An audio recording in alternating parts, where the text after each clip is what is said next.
गाजीपुर जिले के हमारे जिलाध्यक्ष जी, सभी सम्मानित हमारे वरिष्ठ नेतागण, पदाधिकारी, संगठन के सभी नेतागण, आदरणीय धर्मदेव यादव जी जो लगातार हम लोगों के साथ 3 दिन से चल रहे हैं, गरीब राम जी, जखनिया विधानसभा के विधानसभा अध्यक्ष जी कमलेश यादव भानु जी, ये पिछले 3-4 दिन से हम लोग जखनिया विधानसभा में थे। ये सारे के सारे लोग, सभी जखनिया विधानसभा के नेताओं का हम सम्मान और धन्यवाद देते हैं कि आप लोग इतनी दूर तक 3 दिन तक, आज तो मौसम सही है लेकिन 2 दिन तो बहुत परीक्षा लेने वाला मौसम था, बहुत धूप थी, लेकिन उसमें भी आपके कदम नहीं डगमगाए, हम लोगों के साथ कदम से कदम मिला करके चले। आप सभी का बहुत धन्यवाद, बहुत आभार। हम लोगों के नेता आदरणीय ननकू यादव जी, विभा पाल जी, बाड़ू कुशवाहा जी, जिलाध्यक्ष रामधारी यादव जी, गोपाल भैया, सुदर्शन बाबू जी, पप्पू जी, प्रधान जी, वीरेंद्र जी, पप्पू जी, हम सभी लोगों को जान रहे हैं और चूंकि मौसम खराब है और अपनी बात और अपना उद्देश्य हम लोगों को बताना है। जिलाध्यक्ष जी लगातार हम लोगों के साथ पहले दिन से 9 तारीख से ही हम लोगों का साथ दे रहे हैं।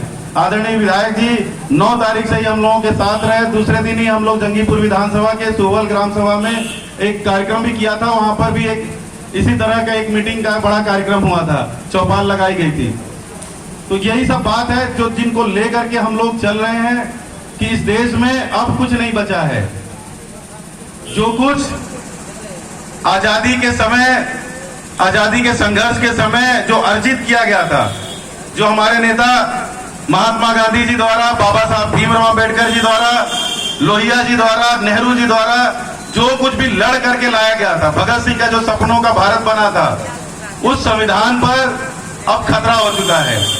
और ये जो सरकार है उस संविधान को नहीं मानती है, उस राष्ट्रीय ध्वज को नहीं मानती है। तो 47 में विरोध किया था इन लोगों ने, राष्ट्रगान को नहीं मानते हैं और अब उस पर अमली जामा पहना रहे हैं। जो इनकी सोच रही है, जो 1925 से ये लगातार कोशिश करते रहे हैं, जाने क्या सोचते हैं, ये कौन सी जहरीली विचारधारा है कि ये समाज को विषाक्त बना दिए हैं, जहरीला बना दिए हैं। हर एक व्यक्ति नफरत करने लगा है जाति और धर्म के नाम पर। जहां दुनिया तकनीकी के क्षेत्र में आगे बढ़ रही है, 21वीं सदी है, दुनिया के अन्य देश कितना आगे जा चुके हैं आप अंदाजा नहीं लगा सकते हैं। और हम लोग अपनी मूलभूत सुविधाओं, मूलभूत चीजों के लिए संघर्ष रहते हैं। और मूलभूत की भी हम बात नहीं करेंगे, मूलभूत चीजें तो हमें बिजली, पानी, सड़क हो गया, या रोटी, कपड़ा, मकान हो गया, या फिर शिक्षा, स्वास्थ्य या रोजगार हो गया, ये हमें सबसे जरूरी चीजें होती हैं, प्राथमिक चीजें होती हैं जो हमें मिलनी ही चाहिए। लेकिन इनकी तो बात ही छोड़ दीजिए, हम तो ये किसी और से अपेक्षा कर लेंगे, अपनी सरकार से अपेक्षा कर लेंगे, समाजवादियों से अपेक्षा कर लेंगे, वो इसके लिए काम कर देंगे। हम अपने अस्तित्व की लड़ाई अब लड़ने पर यहाँ पर आ गए हैं। ये देश अपने अस्तित्व के लिए संघर्षरत है और हम नौजवान अगर नहीं खड़े होंगे तो ये तानाशाही लोग जो लोकतंत्र के रास्ते तानाशाही व्याप्त कर रहे हैं, और इस तरह से अगर ये देश को खत्म कर देंगे, खोखला कर देंगे, तो आने वाले समय में कुछ भी आपके पास नहीं बचेगा। ये कैसे खत्म कर रहे हैं आप इस बात को देखिए कि सब चीजें धीरे धीरे स्टैब्लिश होती जा रही है, स्थापित होती जा रही हैं। कैसे इस देश के सभी संवैधानिक संस्थाओं पर इस सरकार का कब्जा हो चुका है। कोई भी संवैधानिक संस्था अपने मन से अब डिसीजन नहीं ले रही है। जो स्वतंत्र एजेंसियां हैं, जो जांच एजेंसी है, कल ही ईडी का छापा पड़ा था गाजीपुर में तमाम जगहों पर। बताइए, सबका सर सब लोग जानते हैं कहां कौन दोषी है। अनावश्यक सिर्फ और सिर्फ धर्म के नाम पर, और वो विपक्ष में है, इस वजह से उनके नाम पर उनके खिलाफ कार्रवाई की जा रही है। और हम आज नहीं उन लोगों के साथ खड़े होंगे, आज अपने लोगों के साथ, गरीबों कमजोरों के साथ नहीं खड़े होंगे।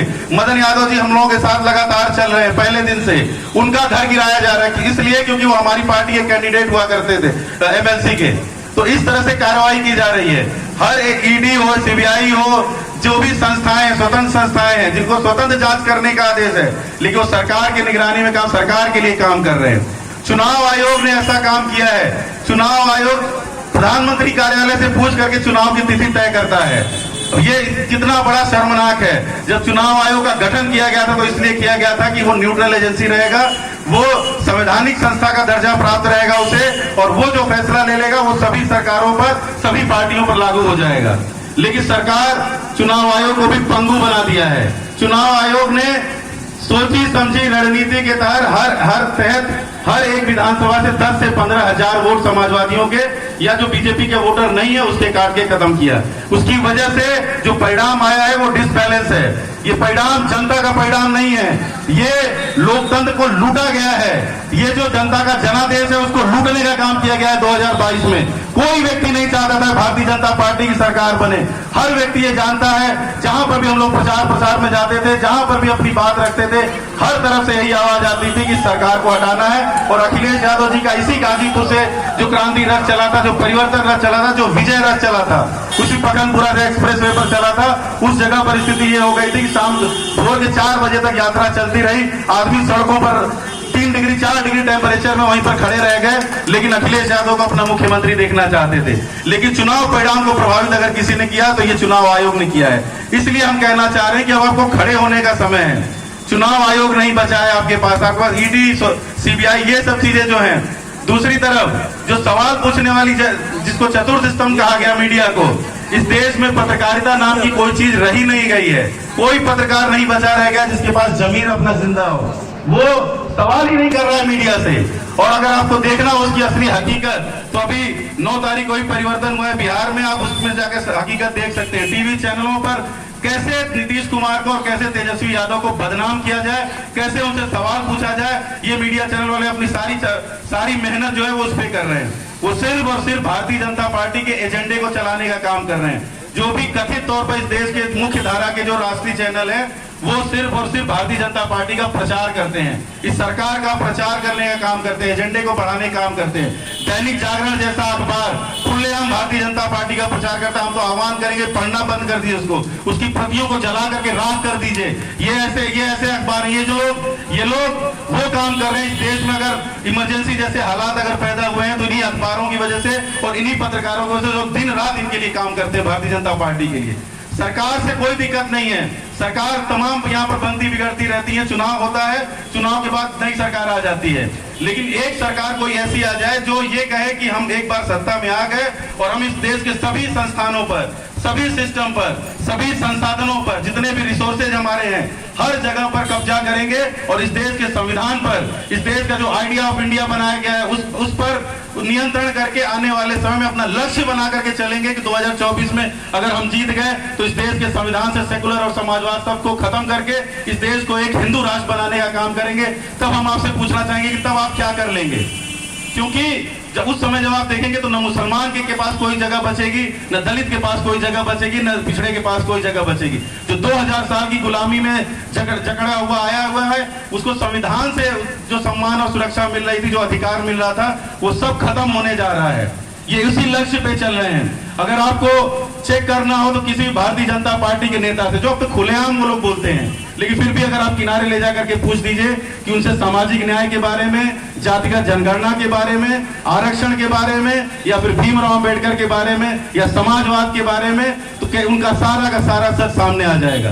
स्वयं प्रधानमंत्री और मुख्यमंत्री का सच सामने आ जाएगा। ये लोग इस कदर नैतिक रूप से इस कदर भ्रष्ट हैं कि ये जो चाहते हैं वो खुले मन से नहीं बोल सकते, इसलिए चोर रास्ते को अपनाते हैं। अभी 2 दिन पहले जो फैसला आया है गुजरात में कि वहां पर जो बलात्कार पीड़ित थी दंगे 2002 के दंगे को, वो दंगा स्टेट स्पॉन्सर्ड दंगा था, सरकार द्वारा क्या कराया गया दंगा था, और उस समय के तत्कालीन मुख्यमंत्री थे नरेंद्र मोदी जी, जो आज प्रधानमंत्री है इस देश के। कैसे हम मान लें कि ये व्यक्ति इतना बढ़िया हो सकता है जो देश का विकास पुरुष कहा जाएगा, कि वो व्यक्ति आज भी वही व्यक्ति है जो 2002 में था, और आज भी गुजरात चुनाव में केवल ध्रुवीकरण करने के उद्देश्य से बलात्कारियों को जेल से बाहर निकाला गया और उनके पांव पूजे जा रहे हैं। ये सरकार है, ये मुसलमानों के प्रति और दलितों के प्रति इस तरह इनकी सोच है। तो ये हम लोग आप लोगों के बीच जगाने आए हैं कि अब कोई संस्था, कोई मीडिया, कोई चुनाव, कुछ भी ऐसा नहीं बचा है जिसके द्वारा इस सरकार से आप सवाल कर सकते हैं। सिर्फ और सिर्फ एक रास्ता है, वो है इस देश की जनता। अगर जनता सवाल करेगी, जनता इनसे पूछना शुरू कर देगी, जनता इनसे अपने अधिकारों के प्रति और अपना खुद इनके समीक्षा और मूल्यांकन करना शुरू करेगी, तो आपके जनता को सामने जवाब मिल जाएगा। और इस सरकार से जब सवाल करेगी तो जनता को स्वयं जवाब मिल जाएगा। इनके प्रचार और प्रोपेगेंडे में फंसने की जरूरत नहीं है। यही हम लोगों का उद्देश्य है। मौसम खराब है, हम सभी लोगों को सुनना चाह रहे थे, लेकिन तमाम लोग हम लोगों के साथ लगातार चल रहे हैं। रास्ते में जितनी भी सभाएं हो रही हैं, स्वागत हो रहा है, लगातार हम लोग भाषण कर रहे हैं। जनता, किसान, नौजवान, महिलाएं, सब लोग हम लोगों की बातें सुन रहे हैं, हम लोगों का समर्थन कर रहे हैं। और हम लोग तब तक आपसे बताना चाहते हैं कि हम लोग इस बात को जानते हैं कि आजादी कितनी कीमत से मिली है। ये तिरंगा अभियान को इवेंट बना के करने वाले लोगों को नहीं जानकारी होगी कि इस आजादी के मायने क्या हैं। हम लोग जानते हैं कि भगत सिंह कैसे हंसते हंसते फांसी के फंदे पर चूमे होंगे। जब हम लोग चल रहे हैं, जब हम लोगों को कष्ट हो रहा है, जब छाले पड़ जा रहे हैं पैरों में, पैर दर्द हो रहा है, फिर भी हम लोगों को लगता है कि देश को बचाने के लिए, देश का नया संविधान बचाने के लिए कितना ज्यादा अपमान सहा था डॉक्टर भीमराव अम्बेडकर जी ने। सीने पे गोलियां खाई थी महात्मा गांधी जी ने इस देश की एकता और अखंडता को कायम रखने के लिए। तब हम लोगों को लगता है कि हम लोग कुछ नहीं कर रहे हैं, कोई दर्द नहीं सह रहे हैं। हंसते हंसते हम लोग ये सब दर्द सह लेंगे, लेकिन इस देश को सपनों का भारत बनाएंगे भगत सिंह के, सपनों का भारत बनाएंगे डॉक्टर राम मनोहर लोहिया के, हमारे नेता भीमराव अम्बेडकर जी के, और हमारे नेता जो समाजवादी आंदोलन के अगुआ रहे आदरणीय नेताजी मुलायम सिंह यादव जी, जो 60 सालों से संघर्ष कर रहे हैं दलितों, पिछड़ों, महिलाओं, मजदूरों, किसानों के लिए। और उसी नीति को, उसी कार्यक्रम को लेकर के आगे बढ़ने हम लोगों के नेता आदरणीय अखिलेश यादव जी, उसी नेतृत्व के साथ हम लोगों को आगे बढ़ना है। इस देश को सही दिशा अगर कोई दे सकता है तो समाजवादी विचारधारा और समाजवादी कार्यक्रम ही दे सकते हैं। जन कल्याणकारी योजनाएं अगर कोई है, लोकप्रिय योजनाएं कोई भी है, तो उसको कहीं पर भी है, वो समाजवादी योजनाएं है। समाजवाद से ही देश का भला है। समाजवाद ही हिंदू मुसलमान को एक होकर के एक साथ आगे बढ़ना सिखाता है। समाजवाद में ही किसी प्रकार की कोई गैर बराबरी नहीं है, किसी प्रकार का कोई विभाजन